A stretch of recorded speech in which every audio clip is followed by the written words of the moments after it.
ஷேய் முனியப்பன் பேசுகிறேன் அண்ணா. நீதி அரசரே, நீதி அரசர் இட்ட கணக்கு நான் இப்போ கொடுக்கணும். படைகளை கூப்பிட்டு போகிறேன்ல, கருப்பை சின்ன பொண்ணோட்டக்காரன், பெரிய பொண்ணோட்டக்காரன், சின்ன தம்பி பெரிய இவனுங்களுக்கு அரசியல்வாதி சிட்டி கிராமத்தில் இருக்கான். 5 விரல் அடித்த மாணிக்கு முதுகில் இருக்கும். அது முப்படை இராணுவம் உள்ள வரையில் அப்படியே தூக்கிடுவான். தூக்கி கணக்கு பார்க்கணும் உள்ளே கொண்டு போயிடுவான். குடும்பமே தூக்கிடுவான். முக்கால் சத்தியம். கணக்கு போட்டாச்சு. நீதி அரசரே, கணக்கு போடணும்ல.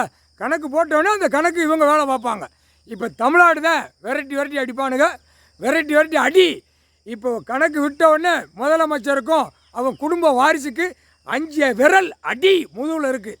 அப்போ முப்படை இராணுவம் உள்ள வரையில் தூக்கிடுவான். அதான் கணக்கு. எதை கை வைக்கணுமோ வானரப்படை, மிலிட்ரி, இராணுவப்படை தூக்குவான். இப்போ இதை பார்த்த உடனே அப்படியே உள்ள கிறுக்குத்தனமாக எடுப்பான். வழக்கறிஞர்கள் பூரா எடுப்பான்.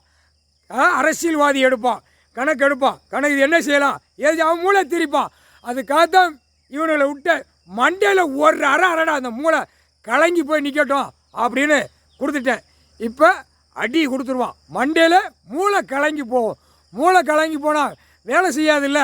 நீதி அரசரே, நீதிமன்ற கோர்ட்டை டெல்லியிலேருந்து தமிழ்நாடு வரைக்கும் அவமதித்து வச்சுருக்கான் அரசியல்வாதி அவமதித்து வச்சுருக்கான். அப்போ இவனுங்களை என்ன செய்யணும், தமிழ்நாடு பூரா அடிடா அப்படின்னு கொடுத்துட்டேன். போங்கடா போய் அடித்து மூளை கலக்கி விடுங்கடா. சிக்குன்னு மண்டையில் மூளையில் ஒரு அரை 5 விரல் இருக்கணும். முதுகில் ஒரு அரை இருக்கணும். அப்போ ஆட்டாம்பட்டிக்கும் முப்படை இராணுவ வரையில் அவனுக்கு அந்த கண்ணுக்கு தெரியும்.